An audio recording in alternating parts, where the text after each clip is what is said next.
about this in the last podcast where, and I mentioned your quote, people come in your life for a reason, a season, or a lifetime. And I follow up with saying, every person that comes in my life,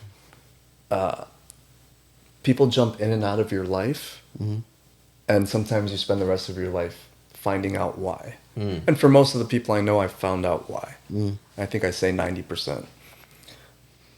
What I was saying with you, when it comes to, I want to say beggars can't be choosers, but when it comes to praying for something or praying for a specific person, sometimes you come along people who are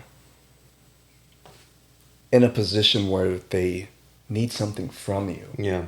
And you are the tool for them that maybe they ask God for. And it kind of reminds me of your story where you saw the girl crying. Were you not the tool? Yeah. Yeah, Chip's a tool, pretty much. Yeah, pretty much. I think about that a lot. Not about the two. I was like, oh, he agrees. That's cool. It's like, we got him. We got him, bro. We got him. We got him on camera. But essentially, you were that tool for that person. Let's say I saw them, a different person, different situation. And I've said, maybe that's the wife that I prayed for, let's say. Yeah. And I was that tool. And you're there to help them and show them, this is the path I went through. I'm skilled at it now.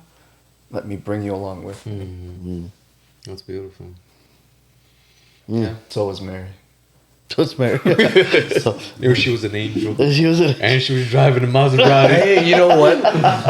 I thought for so long, not even for very long, I was like, I'm going to run into her again. And I may have. Maybe. Because she was a car girl. I'm pretty sure. If you're driving, either that or it's her husband's car, maybe, I've seen that too.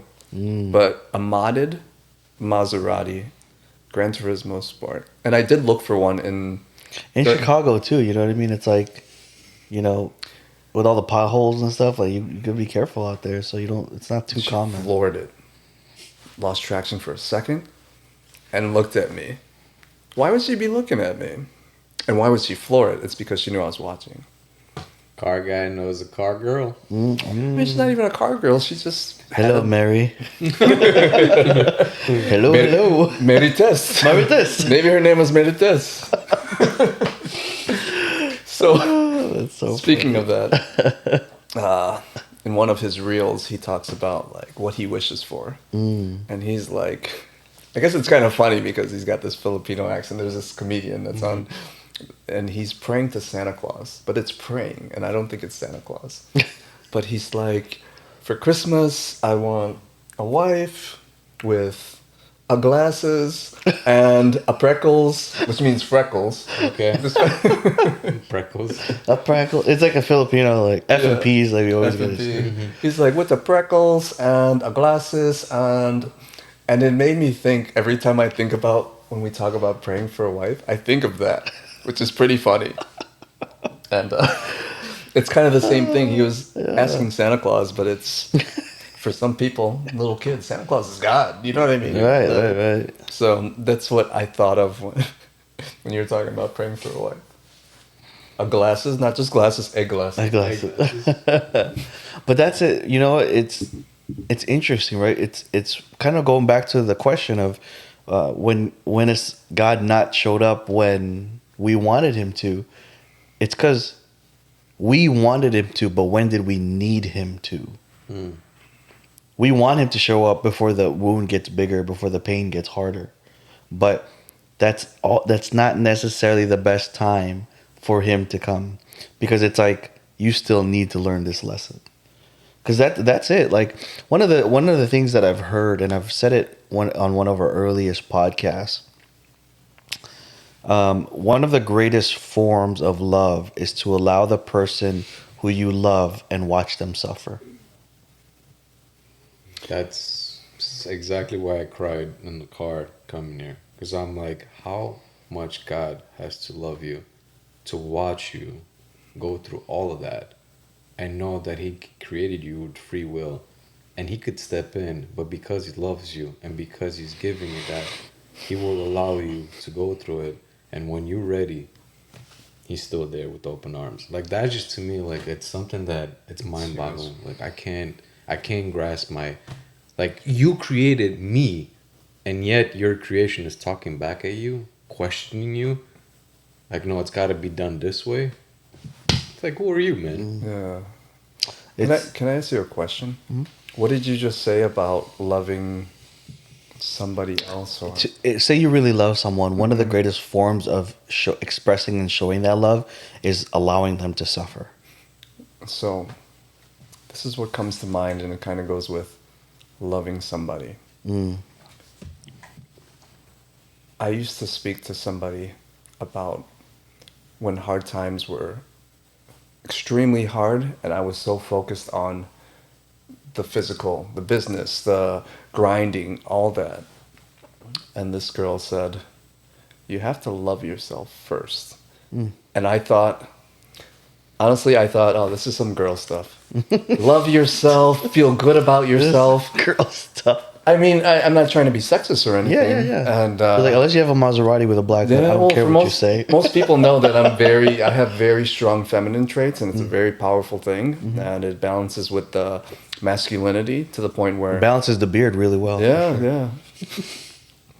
But to go back to what I was saying, these traits and these ideas of, you hear it a lot in female podcasts, female interviews. It's like, you have to love yourself first. And we hear that and we're like, okay, He's like, it's a very common thing. And, Yeah. and then it's like you give off a different energy when you love yourself. 2 years later, I was like, dude, they're right. The girls were right all along. And when I started doing that, when you love yourself, like you said, or when you love somebody, what about the suffering? Allowing them to suffer. Allow them to suffer. I loved myself, and I started accepting that I allowed myself to suffer. So it is a very strong kind of quote that you said, because it's the first thing I did. Because now that I kind of care for myself, love myself, and it's a very different type of love, because it's not selfish, but it is, because it's your own self. Selfish has a negative connotation. You look at me and you say, I'm humble, I'm a nice guy, I'm kind to people, I'm respectful. I tell people I'm selfish, and it throws them off. And by selfish, I mean, I care about myself first. I care about what I'm doing to take care of myself, my body, my flesh. And that's all I think I need to do, because everything outside of that has, can't say no meaning, but if your relationship is between you and God, what else is there? Yes. First. Yes, that's it. And I'll go back to the Rich Froning Jr., CrossFit champion like 4 or 5 times. He said, and his wife was there, he's like, I love my wife, but my relationship with God comes first. Yeah. Sorry, to his wife. Sorry, Mary. And Yeah. I think about how spiritual he would pray in between his workouts. Yeah. I heard about that, yeah. He would pray in between his workouts and the WODs, which is workout of the day. He would pray in between them, and he would work out. He would do like 3 or 4 workouts a day. That's why he was the best. Dude's a physical machine, bro. Yeah, Like, no, it's almost like, I don't know. He reminds me of One Punch Man. You guys know One Punch Man? That's what he reminds me of, from the consistent training. And that's kind of my mentality too with training. It's like, if I do it every day, I'm just going to be strong. you said it great. Your relationship with God is first. Because the David, who obviously isn't with us today, he said it beautifully on our Wednesday men's group call. Yeah. Okay. It trickles down, right? There's a sequence to our priorities, and it's very clear. Us and God is one. That's number one. That's the first priority, is your relationship with God. And then it's your wife, then your kids, then everything after that. Whether it's your business or your whatever responsibilities you have in your community, all that stuff. But the checklist is always, am I good with God? Am I stewarding with our household with my wife, and then the kids? And then everybody else gets it. And here's the thing. When you guys call me, I pick up, because I I've given you guys access to that very close circle to who I care about. I mean, right after my family, you guys are next. Like that's real. But to other people who don't have that kind of weight, I have to be selfish Yeah. because unless all these first boxes are checked, like unless I've already kind of touched base and I know you guys are good, like we're, you know, not that we have to talk every day, but I know like, hey, you're good. Like now I can entertain some of this other stuff. But to what you're saying about being selfish, it's just knowing your priorities. Sure. Yeah. If I'm not right with God, everything else will be off with me. Mm-hmm. And I see that more clearly now. And, you know, it's interesting, man, because when you look at it, I've had some people comment with me who have on me before, who I've had previous business dealings with. They're like, oh, you're really, going hard on this Jesus stuff, huh? And I'm like, I know he didn't mean ill will, Mm-hmm. but it's people expect you to be a certain way, and then when you start to change and then your priorities start to align correctly, you're gonna piss people off. They can call you selfish, they can call you whatever, but at the end of the day, that God is the one that is going to really make that last and final judgment. You know, And if you didn't steward your time well here, well, the afterlife, which is a very real thing, not gonna not gonna look too good. It's not gonna look too good. Go ahead. But we got to look at it from like the biblical aspect too, right? Because at first when the Pharisee, which was one of the lawyer, which again, if you understand the concept behind it, they knew the law very well. That's why they came to Jesus and they were trying to trap him. And he said, when Jesus kind of basically summed up everything, he said like, love your God with all your heart, with all your soul, with all your mind, meaning you got to take care of that 1st, and then love your neighbor as yourself. Right? So it's like, it doesn't matter who that neighbor is. Jesus didn't say your neighbor might be your enemy, but you got to love everybody the way you love yourself. Right? So then you have to love yourself in order for you to have that, Ooh, understanding. that goes really well with what and he was saying. exactly to what Jason was That's saying. really good. However, Jesus also says, deny yourself, pick up the cross and follow me. So it's a constant balance that we have to maintain in the sense that God comes first, but then almost our ego, our pride, should be non-existent, because the only thing that God hates most is a prideful man. Exactly. And So I feel like, pride and selfishness, it's a very fine line that we can actually, kind of cross. But being selfish, I don't think it's necessarily a bad thing, because It's you not. have to be. You have to be. And with everything that you're saying now, and especially with ego, I feel like I'm an ego specialist because I've removed it from myself and I can actually picture it. I went through this phase, I call it the dissolution of ego. And I've said it before, anything outside of God is ego. And to explain it further, we're in business, we're in entrepreneurship, you work with a lot of people where they have big egos. They People in drive off sales. ego, yeah. Yeah, so ego is something created by our own minds. God did not create ego. Ego comes from feedback from people.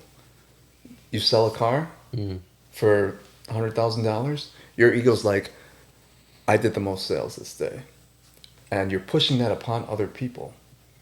Why do you need to do that if your relationship is just you and God, the most important relationship? Yeah. Why are we using our egos? So, what I'm trying to say with everything is that if you don't have ego, it's just yourself. If you're selfish, it's just you and God. If you don't care about other people thinking that you're selfish because you don't have ego, selfish is a good thing because you're thinking more about yourself. And I guess this goes back to, let me tell you really quickly, a difficult story when I used to work during the pandemic and during COVID. I was talking to Angela a lot during that time. I'd come to work and I have a list of patients that I need to see for physical therapy. imagine coming to work, getting the list, and my boss is like, don't see this one, don't see this one, because they pass away. Happened every day. And it's so tough for me when people pass, especially with family members. I don't go to funerals. So, because it brings me back so far. And when I have this feeling, do you know what I do? I work more and more. And it's just so much. And I guess my ego still was intact. I'm like, I need to work more. I need to show people that during the pandemic, I'm like a first responder. During the pandemic, I saved these people. And I did, because with proper care, you can have people kind of be better with the pandemic and with COVID. And their lungs are being cleared of, whatever it is that has caused other people to die. So I guess what I'm trying to say is that ego was still intact, but I wasn't selfish, which is okay because I want to help others first. I've learned that since I love to help people so much, I forgot about myself. Someone had to stop me and say, Jason, how are you going to take care of other people when you're not taking care of yourself? That's true. And it clicked for a minute, and then I went back into COVID lockdown facility. Make sure we tape the walls down. Make sure you wear the face mask and the little booties around your shoes, and be the best therapist you can be. And from there, it stayed with me for a few years. Not until recently I saw, if you don't have ego, you're able to see yourself first. And by yourself, it's your relationship with God. And I've never talked about a relationship with God, but I think we all have one. Yeah. If you have a God or believe in God. So what I'm trying to say with all this is you have to be selfish. I always go with the quote, anything outside of God is ego. And we create the ego. When you think outside of ego, which is a psychology and philosophy type of thing, and a lot of it's physiological. When you think outside of ego, you're more focused on God. Someone told me this as well, to kind of connect it all. Your work, your physical work, your job, it's just between you and God. And when I thought that way, nothing else mattered. Coworkers don't matter. Your feedback or people saying you're the best doesn't matter. And people said that a lot. And I used to push it and feed on that. And now, working in the clinic, I work at a substance abuse clinic. Everyone says I'm great and it doesn't affect me, but I realize I was able to be very helpful and kind of a respectful employee without even trying. Because my relationship and the work I do is between me and God. Whatever happens because of it, whether people are inspired to live better lives or decide to continue on their same path and be a returning type of client, that's not on me. Because what I did is just between me and God. I think that's confirmation too, right? When people say you're doing a good job or hey, great job, it says, hey, all glory to God, man. Like, that's, thank God. Like, he gave you the ability to do that. He's blessed your hands. He's blessed you with a sound mind and sound body and sound spirit to do what you got to do. So, I think, like, I'm going to brag on Chip a little bit, where he always deflects it back to, hey, all glory to God. First and foremost, all glory to God. And I love that, like, I strive to be more like that too, where I'm like, okay, you know what, right? This isn't me. This was God using me for something. And it's like, okay, like, so take it and just like, hey, thank God. He blessed you with it. Okay. You just got to ride it out. Or what's Ride the it word? out, yeah. Let it ride in gambling. Very quickly, you said sound mind, sound body. I don't know if you know the motto of Sigma Phi Epsilon. Sigma Phi Epsilon was the fraternity. It was actually my first brotherhood. And I learned that community and brotherhood, which is what we promote at Operation Redwood, is the foundation. It's the same foundation that we have. But learning about it in college at DePaul University, it's probably a life-changing moment for me. not just because we started from the ground up, because we were SEC, not a, we were Illinois Xi, we were the founding fathers of it, but the struggle to create the brotherhood required a strong brotherhood, if that makes sense. Yeah, yeah. And that was the A foundation. strong core. Yeah. A strong core. And that was the foundation that kind of led us to become a chartered chapter. We were chartered, and yeah, when you said sound mind, sound body, that's what we were known for. That was kind of one of the foundations, other than virtue, diligence, and brotherly love. Those are the pillars. And It's like biblical. We didn't even know it. Yeah, I was like, really? Well, I mean, it's like the community. That's why it says it's so important to have fellowship. Where you come together, you know, as one, one body of Christ. You know, the hands cannot do what the feet can. So understanding that everybody has a priority and everybody has a job to do. Meaning, like, I can't do your job, but you can't do mine. But we come together and we form that one, and we get the job done together. you know, kind of like the Power Rangers. You know what I mean? Like, It essentially was that, you know? Like, Captain Planet. You know what's- Captain what's Planet? funny, Oh, hell no. This is just- at SIGEP, Sigma Phi Epsilon, the fraternity, we had like this, I can't say fashion show or talent show, but I remember having to do like a fighting scene, and I can explain it further, and I don't need to, but we didn't know how to put it together so that people would look like they were fighting, but not. It was my first time doing like staging in a first fight, you know? And I told the guy, so he was, I told the guy, when you kick, I'm going to do a cool block. I'm going to go like this, and then I'm going to block like this, and he's going to do one of those double kicks. And he did, and I blocked it, and the second one hit me in the nose. Nice. And it was in front of the sorority. You know? Oh, nice. And I was like, oh, you can't look like a little bitch in front of them. And I walked off, but it hurt. And those are the Alpha Phis. And it was kind of like, not a mixture, but it was kind of like the crowning of the Alpha Phi. I can't think of the term right now, like president or the queen of the Alpha Phis is like a small thing. But essentially what I'm saying is we had to figure out people's strengths in order to know where they were at in the actual fraternity. Like we had a very strong president, very strong vice president, a very strong, it's just, every position was so strong. And I'm pretty sure we had the highest GPA. And we still hold a 3.0 GPA nationwide, I'm pretty sure. Well, That's what we're known for. And 3.0 doesn't sound like much, but it is. It is. It is. that's the standard, man. It is a standard, and we set the standard at DePaul University. We set the standard with that. We set the standard with diversity. DePaul's a very diverse school, but there are very specific, I can't say guidelines for certain other fraternities. I mean, they should, but we were very diverse in our brotherhood, like of different cultures, different backgrounds. And that's what makes kind of SIGEP, that's how it worked. I felt like I belonged there from the start. And the brotherhood will make you feel like Well, you belong that's there. the what you guys purpose do? of brotherhood, right? Like to help people feel like they belong. How many men have we talked to that we realize outside of, or even before coming into Operation Redwood, they didn't really have a whole lot of friends or relationships?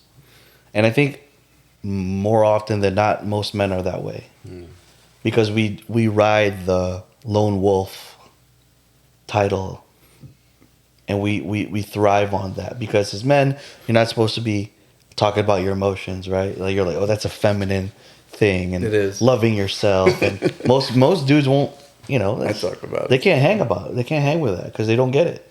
And you know, with me, and I've talked about it before, where I felt I was too gung ho, too aggressive, too like, I'm like, man, that there's no place for a guy like me at church. Because you come inside of a church and you're like, everyone's like, hey, what's up? Good morning, brother. And, you know, Alfredo calls it Brother Holy. And, you know, So funny. yeah, brother, brother Holy, and everything is good, and how you doing, and oh, it's great, and like even though if it is great, nine times out of 10, there's something going on. that's okay. But we put on they put on this face like everything is good, and then the people who are actually hurt and maybe new to the faith don't feel like this place is a belonging for me because I'm the only one that's hurting. Everyone else is fixed, and I'm the only one that's still broken. They react on what they see. Yes, and that was kind of like it shook my understanding of what church was supposed to be. Yeah.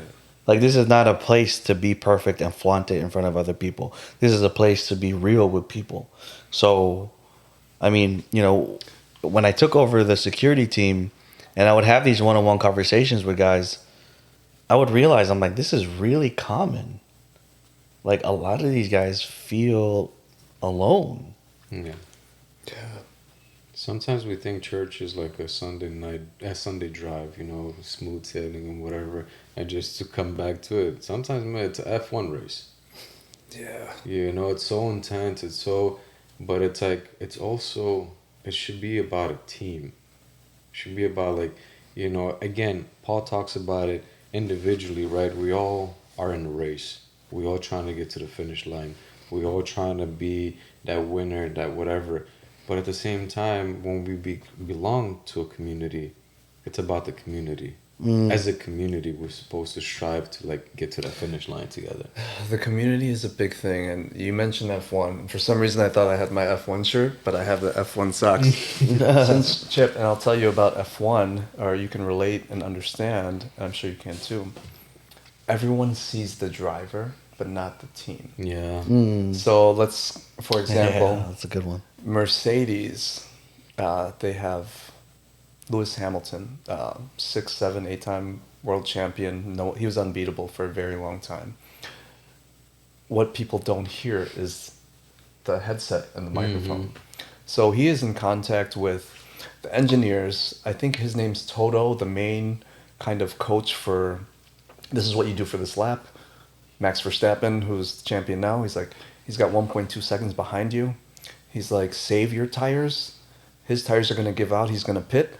And that is called a undercut. Because with the tires, it's very calculated. They have, dude, if you see it, it's 30 computers. It's a whole room of engineers and people who are understanding and watching everything through GPS, through cameras. And essentially, the team is kind of deciding on what the driver is doing. So to undercut, they're like, you're going to advance by 3.3 seconds, but you got to save your tires a little more because you're on mediums or, whatever. It's on hard. So there's different things that go on in a community, but all we see is what's on TV, right? That's it. We see the driver, we hear Toto sometimes, and what's interesting is which one's God and which one's the tool, and who are the people. And you can see everything as kind of like an F1 team. And I guess what people don't see is that the community is so strong. Without it, the driver would be nobody. That's it.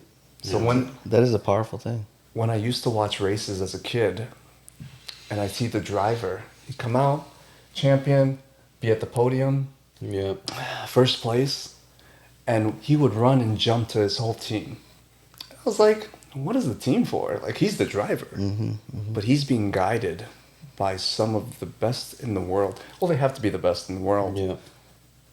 And it's the guidance as a team, or it's the team as a whole that brings guidance to one person. Yes. And the one person is just the most reactive, the best with steering, understanding of the situation, but he's relaying the situation back. Like, Max is making all these cuts, and he's cutting once on this turn, he's cutting twice on this turn, which is somewhat illegal. And they're like, okay, you see that? We see it. Here's the strategy. Then he goes, go to map 9, or I forget what the term is. Go to plan 9 essentially. Switch, change steering angle, change brake bias. There's so many factors. It takes a whole team for that. Brotherhood. Anything, right? Anything that is going to require a big movement is going to take a team. Like, I've talked to you guys individually about this. I'm like, we're entering a new season of Redwood where we're really going to start to we're pushing the envelope. We're trying to get more men in. We're trying to grow this. And I'm like, I've told you guys, I cannot do this by myself. I can't. Like, I know I can't. I can't sustain this. And I do not want to be the bottleneck of why we don't grow or why we don't become what we're supposed to become. So I'm going to continue doing what I'm doing. But that means we also need to bring people in who are experts at doing the next level type stuff. That's why you're doing the thing right now with finances until we can, get more funds and, kind of get you where you're really, like, that's your thing now. Chip is helping lead the men in the group. We're kind of exactly what that F1 team is. Like, I may be the driver because, like, people still see me as, like, the face of it, whatever. And I'm fine with that. But it doesn't change the fact that it took a team to get there. And I don't hesitate to say that. I'm like, I don't really do anything. Like, first and foremost, it's God working through these guys, through all of us. But these guys have offered their services, their skills and talents to this table to help further this movement. Mm-hmm. And you were talking about brotherhood with SIGEP. That's exactly what it is. When you have a brotherhood working in one direction, I mean, look at the 300 Spartans. How many thousands and hundreds of thousands of people were they able to defend against, even though there was only a handful of them? When you have that strong unit and you're able to get into that phalanx, that formation, you don't know where, like, and that's a beautiful thing, right? My shield is good to shield me and enough to shield a little bit of you. And it's when you connect all of those, I can't get to you without nicking his shield. And when you put it together, dude, how many, they say, like, it only takes 3 or 4 special operations, like, soldiers to take over a city. Yeah. 4. I'm like, 4? Like, people think it's like, oh, roll through tanks and everything, and no, you just need 4. Because then you're operating with precision. Mm-hmm. So here's the thing. We go back to talking standards, right? One of my original mentors was a former Navy SEAL.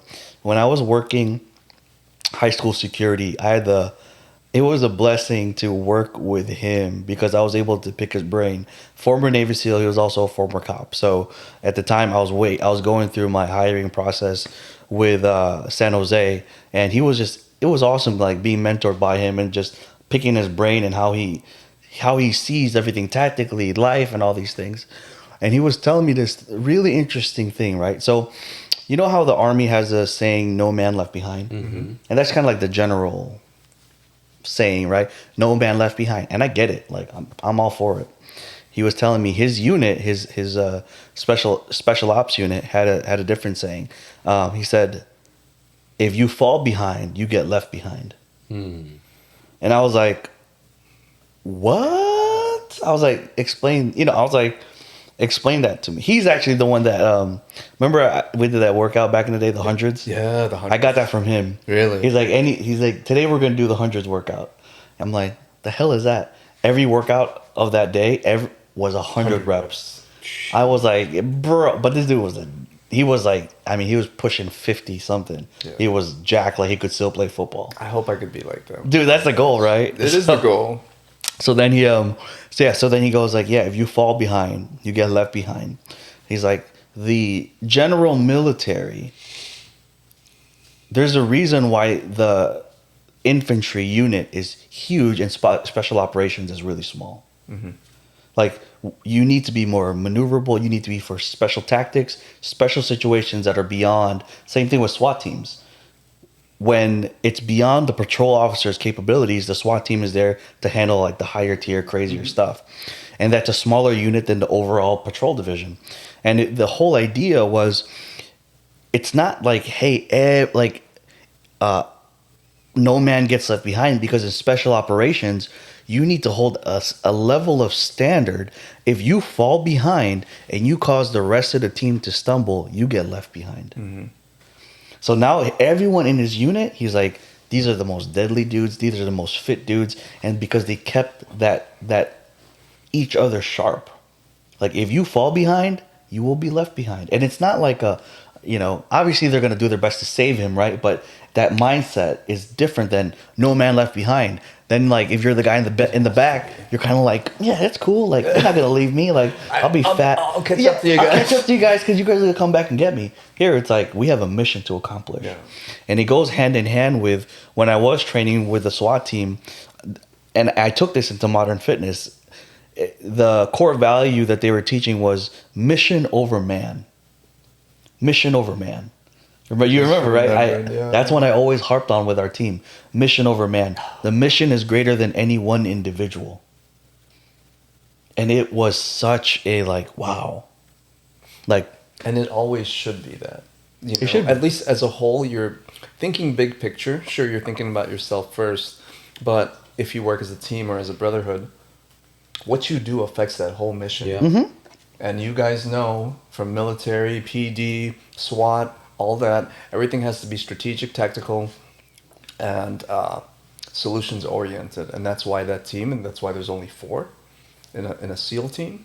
And I spoken to Navy SEALs before, a Navy SEAL, and it's just a different mindset. It is a different type of thinking process. And what's interesting is the exclusivity, why there's only 4.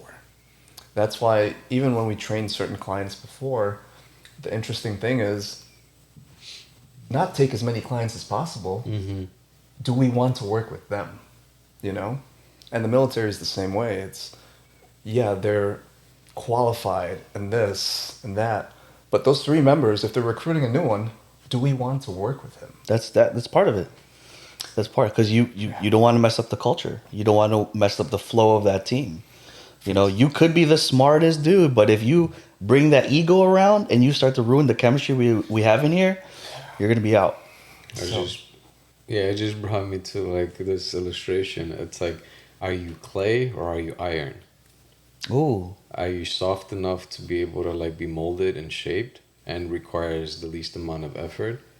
Or are you gonna have to be put through that fire to like actually, Be molded They to gotta heat you up like real good before they start working with you. But it's kind of like the same end results, but it's a different process.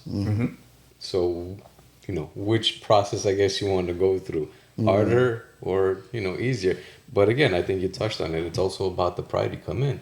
So it's like, oh, I'm this big, tough, best, top line, whatever, and it's like you get humbled real quick. Sure. There's always the bigger, hungrier dog out there. Of Yes. course. And you have to not only be accepting of that bigger dog, but also learn from them. Oh yeah. because they got to be accepting of you, right? Yeah. Going back to, are you clay? You say clay? Yeah. Are you clay or are you Iron. iron? So I worked with a lot of metals just being in chemistry, and a lot of it was in aerospace. I dealt with the metals that came in. The main Dude, process... doing everything, man. This dude, I get bored at certain jobs. I told you he's an interesting guy. Like this dude done a lot. I was just talking, or I just mentioned my buddy Conrad, because he's an aerospace engineer. We're supposed to go to Culver's. I'm just remembering. I'll remind you after. Culver's is the healthiest burger. That's funny. There's an article about it. Anyway, Really? Yeah. Okay. go to Culver's. Shout out after- Culver's. Shout out to Culver's. Healthiest burger, and we're health freaks, right? So Yeah, there we go. going back That's to funny. the metals. Next episode will be sponsored. Culver's. Hey, that'd be great. It's so good. Do you the custard? Anyway. Just get So working in aerospace, I dealt with the metals, and we had big lots of metals, and I would have to go back in the shop. And my buddy Hector worked shipping and receiving, and it was the coolest thing because these are metals going on planes. We worked with Boeing, Sunstrand, all these big companies, and every metal goes through this production to one part. It could be one, and we dealt with a lot of cylindrical parts because we were Rexnord. seal operations. So seals and essentially cylindrical parts too, because that's most seals are only for cylinders, you know, never square or anything. So when the metals came in, I was given the lot, and they're like, okay, this lot of aluminum or whatever, stainless steel 6061, 6061, and the first thing I would do was contact FPM. Wow, I remember it. FPM was a heat treating company. Okay. So you're taking the metal, and I'm making sure that it gets heat treated to strengthen and to kind of, so it's somewhat malleable, but also tolerant. So they go through QC, quality control. The tolerance part of it is very important. So going back to the clay or metal, I'm probably clay still, but the malleability and strength of iron and different metals is what makes it so strong. Yeah. And the heat going through the fire, and I think that's just the struggle that you go through, the challenges, the hoops you actually have to jump, the fights you get in, and then fighting with different demons and devils, and I think that's the heat. Yeah. Yes. Yeah. FPM, another good company, sponsored by FPM. That's yeah. Remember we were talking about this like maybe a month ago, like, and I was like, I don't know if this is actually fact, and maybe you could actually confirm this. Yeah. But I'm like, you know, you already know it. I'm like, the hardest metals require the most heat. They can. It depends on what the end product is. First of all. Oh, It gets even better. It gets even better. It does, because It gets even better. in order for it to make a certain tolerance, so when you think of car parts, it has to be able to be durable for that process. Let's just take, for instance, I want to say cam, but it's hard to explain, a rod.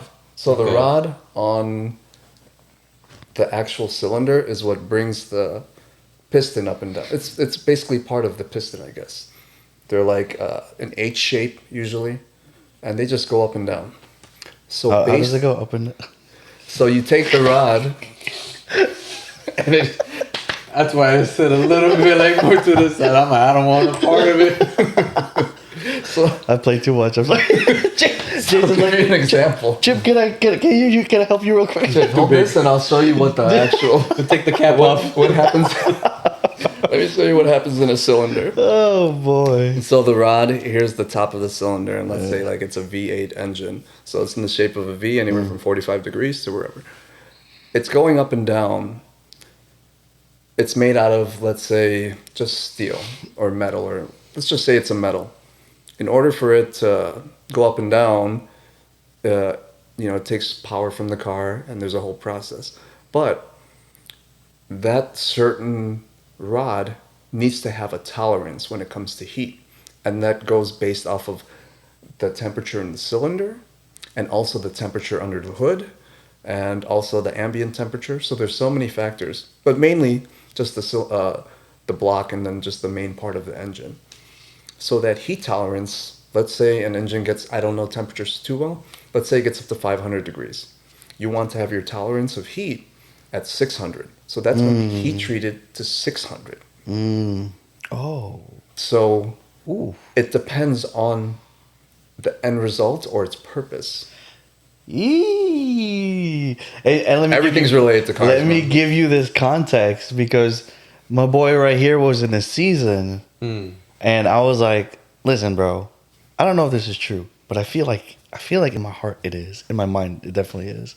But I'm like, I feel like the hardest metals require the most heat, and it's like." That's why you're under so much heat, because you are a hardened metal. Like there's something more for you it requires you to be broken down a little bit more. It requires you to be put under the fire a little bit longer, a little bit hotter, a little bit more of that than most people, because you are just a harder metal. Now I love what you just added, because depending on the result, depending on who you're supposed to be, what you were created for, that end result will dictate how much heat is required for you.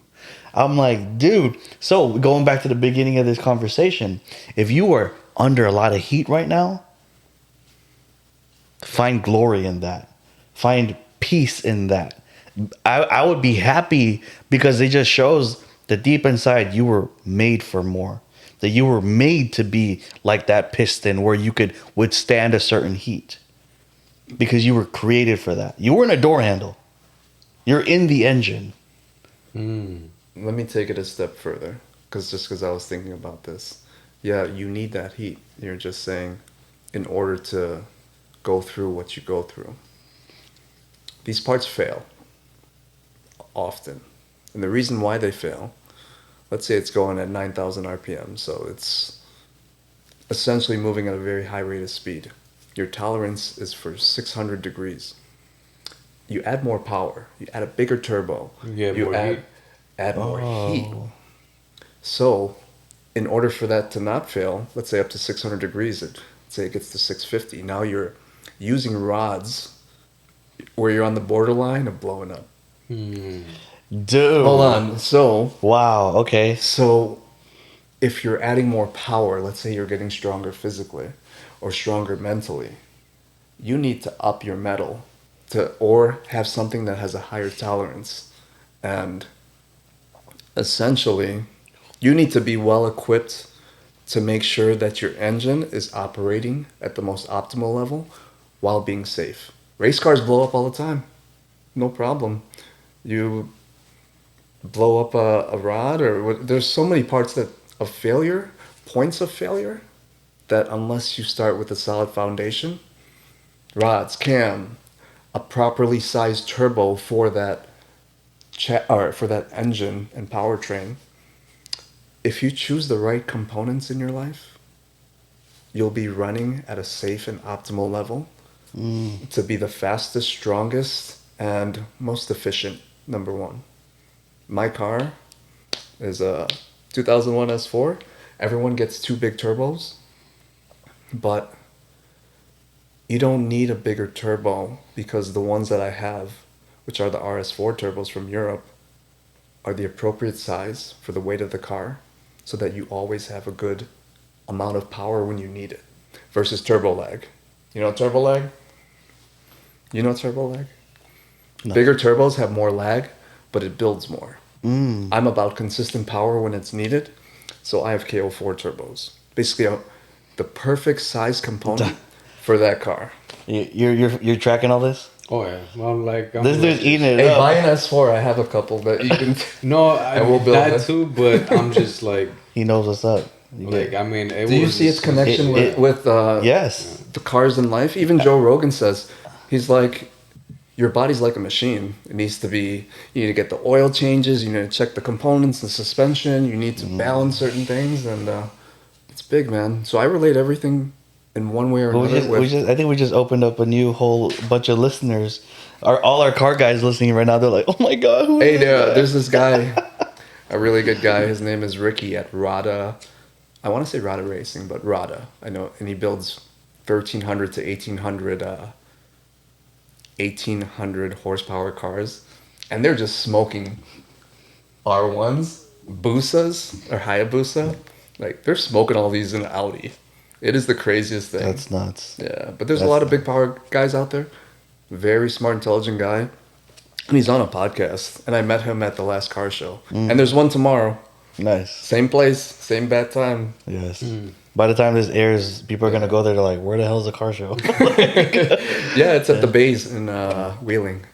Kenneth runs it, but go ahead. I think it's interesting, right, to make all these connections with life. We just started off with that little metal thing, right? And then look at how the science of if you're at 600, but you're meant to be at 800, you've got to put more of that heat to break you down, and then realize, hey, let's boost you up. And then little by little, incrementally, everything is getting better. Because, you know, I love the quote, and I feel like I'm saying it almost every episode now, where, you know, my buddy Cody says it best: what needs to die in me so I can become the man I'm called to be?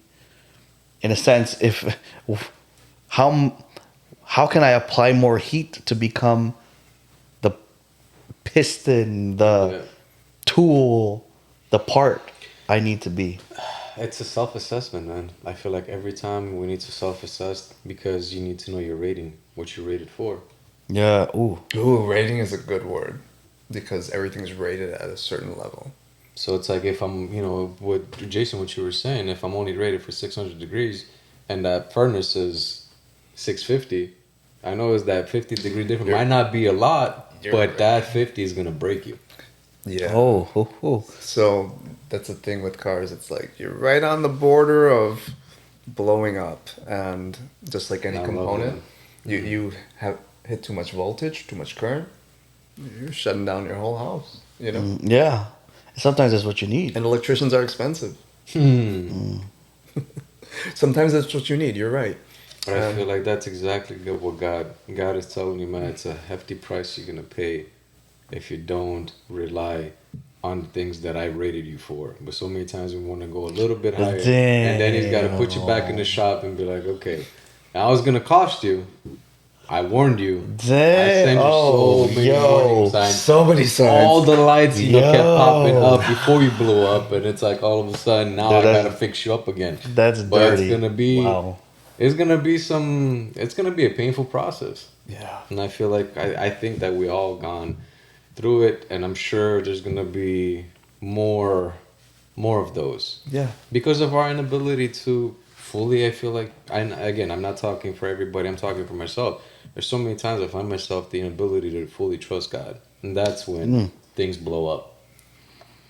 Wow.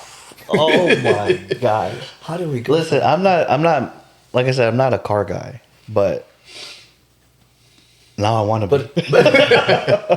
Just hang with us, man. Yeah, I'm about to go Hey, watch there's the car show tomorrow. You I'm should just about, I'm come about to by. go watch Fast and Furious tonight and just Yeah, we live that Fast and Furious Watch the life. beginning parts, not the last ones, because they're like Star Wars, yeah, Star Trek, whatever. It's it's like getting wild. What, you don't think cars can go into space? Elon Musk did it. Yeah. Tyrese, just like, and then Well, we up here. I used to be a huge Fast and Furious fan. Like I loved it. So like in high school when I had my 200 SX, Oh, that's a nice car. I loved it, and it was Carlene hated it because it was like a dark purple, but I could spot the it from color like is very awesome. yeah, right from a mile away. I'm like, that's mine, and I had a stage 2 clutch on there. I had an exhaust. I was Hey. living my Paul Walker. You know what It's I mean? still I was- out there. Oh, it got wrecked actually. The guy I sold it to was one of my clients when I was a barber, and then 2 weeks later he wrecked it.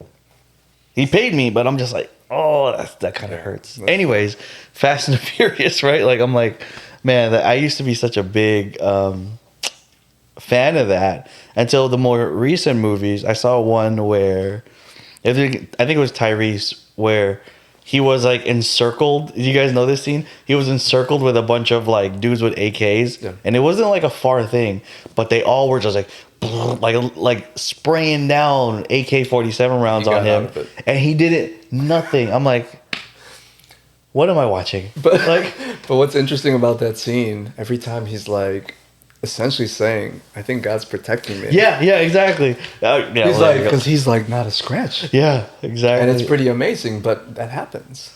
That You should happens. listen to his testimony too. Yeah. I did hear that Tyrese Yeah. is a big believer. Yeah. Yeah, not only that, but like what Hollywood put him through and what he almost did with his. Hey, Hollywood. I'm not is a- gonna. Hollywood go is a- into too much detail, but yeah. Let's say Hollywood is a very tough industry to be in. I had a friend, his name was Merrick. He was an actor. He was in the movie Munich, and it was so cool seeing him because there's a scene where, you know what Munich, the story of Munich? So there's a scene where they're coming in and they're trying to break down the door of a home. And you see my buddy just like pushing through the door because he's good looking and you see his Yeah. face. And I was like, Merrick. His name is actually Maher, you know, Maher. And it was so cool to see him in the movie. But we went to LA to actually hang out. He lived in Hollywood Hills. Wow. And he's like, I'm broke, bro. You know, because it's expensive there. Oh yeah. And we were out, and he's just like, this industry is so hard. It's hard finding a job. I mean, do you know when I found out it was hard finding a job? When people like Brad Pitt still have to audition for a movie. Wow. So imagine someone like him, like, how are you going to get a part if Brad Pitt and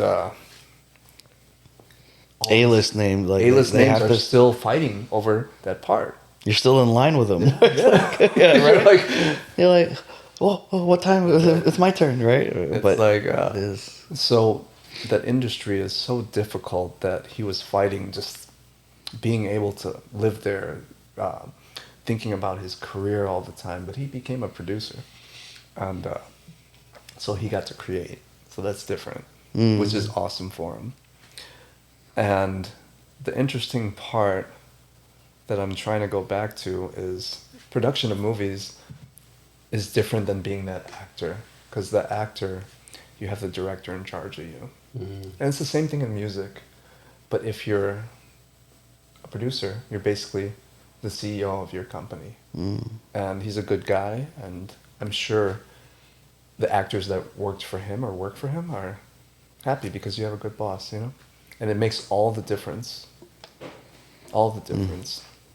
Hollywood's tough, and that involves music, it involves professional sports. Excuse me, they all live that same life. And it's important to have that steward, that manager, that shepherd, to have the proper guidance. And I think that's what makes good company. I think that's what makes Operation Redwood flow so easily. I think that's why we get along, because not only are we each good people to some degree, I mean, I can't say I'm the greatest, but we have this kind of direction and kind of mission to better people, including ourselves. Yeah. And I think the fact that you recognize that is such a huge, it's a huge sign of growth. Like, it's easy to say I'm great and all these things, but it's even harder to humble yourself. Like, I'm not the greatest person. Like, I mess up all the time, type of thing. And I think that is the foundation, part of the foundation of what makes this a special place, because we're open to getting better. yeah.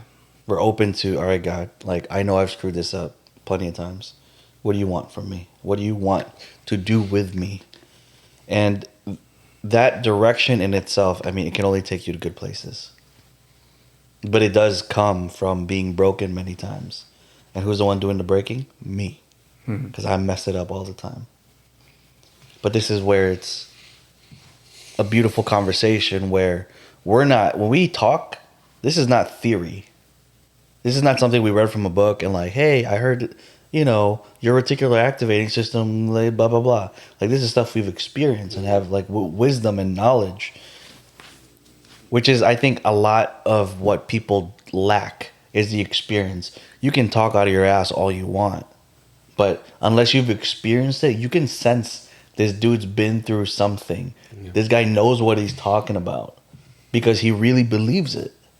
You know, and you can sense that. And I think like I think what we're doing here with Operation Redwood and what we're trying to do with it and wake these men up and try to save kids and rebuild families, God knows our hearts. Like, he obviously knows where our temperature is at, what we're built to become. And all I hope and pray is that we steward that well. You know, we're not the type that's always going to be like, hey, but it's okay, buddy. You're going to be fine. We're more of like, I'm going to kick you in the balls and tell you what's up. Because I think in this day and age, that's what men need the most. But again, because we have such a diverse team, we do have certain guys that are probably more like, hey, buddy, it's okay. You're good. And if that's what they need, that's what they need. And everyone kind of falls all over the place in terms of this, of that spectrum. But I think guys just need a kick in the balls. I was going to say, I'm definitely on the spectrum, but... yeah, me too. I just feel like, you know, we're closer to the end than to the beginning. Oh, yes. You know, with every day that passes by, you know, we get older. We're getting closer to either seeing the rapture, Christ coming back, or us going. Oh, yeah. And that's just factual. I'm going to be honest, I'm excited if Jesus comes back. Well, 100%. But I'm saying, like, it's also, you know, God, right, equipped this powerful car, you know, if we're using that analogy, right? To be able to, you know, go after his people that, Mm. you know, it's It's like Max Verstappen attacking.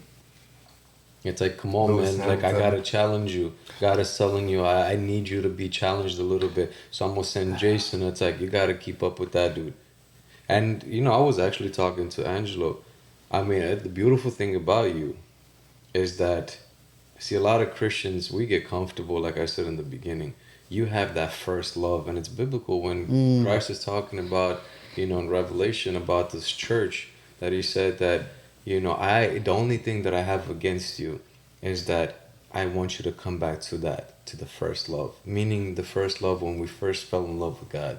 It was so powerful, like you couldn't wait to get connected with God again, to be in the Word, to see like what He has to tell you, to like, you know, spend time in prayer, worship Him. It was a different kind of love. It was this love, a kind of like a sponge, right? That it's just like it was dried up and ready to soak up everything. Now that we feel like, quote unquote, that sponge is full, it's like, I already have the knowledge. I already have that. It's like, what more can God reveal to me? And it's like, so many times I see it, like I'm reading like now the Old Testament, and man, it's like this urgency that God is never changing. He's Yes. always been the same God yesterday, today, and tomorrow. It's like the same jealous God is the same from everlasting to everlasting, and He wants and desires our relationship to be us and Him first and foremost. Have no other idols before me. But sometimes that's what I'm saying, like it's a fine line. Don't become too selfish, too prideful, because you yourself can become your own God. Yeah, I Oof. mean, Ooh, do you know what's interesting? that's big. So I don't know if you know about. I guess this relates a little bit. I was watching a podcast with Joe Rogan and his buddy. Simulation theory is basically this idea that this world was created by someone, which it easily could, right? Yeah. God created us and created everything. And simulation theory basically states that we are equipped to create our own little towns, whether it just be ants, and that's essentially what we do. We created a whole, not ant farm, ant city, ant country, whatever. Since we have that capability, we're playing God, control animals, right? They're ants. Doesn't matter what they are. They're still creatures of God, right? If we have this ability to create, and my friend had an ant farm actually, and we were feeding, and we saw how when we put an ant outside, they all attacked and took it apart. And I'm like, this is scary, right? Like they're at war, and the other ant was bigger. But as an army, like it was sad, but they're like, we're little dudes, we're gonna take out this big dude. So I guess what I'm trying to go back to with Joe Rogan, they were talking about AI or simulation theory. They're like, what if we created this world? They were all high, by the way.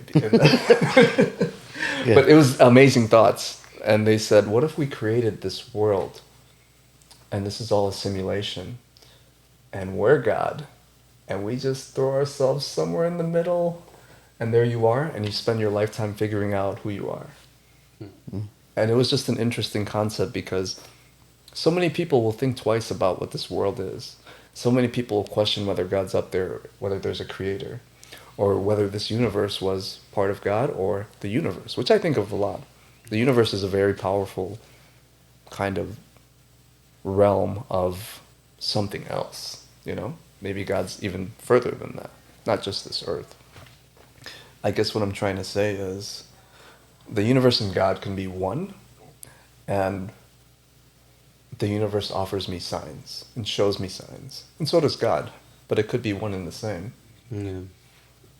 And I guess what I'm saying is we're not trying to be God, but He does speak through us.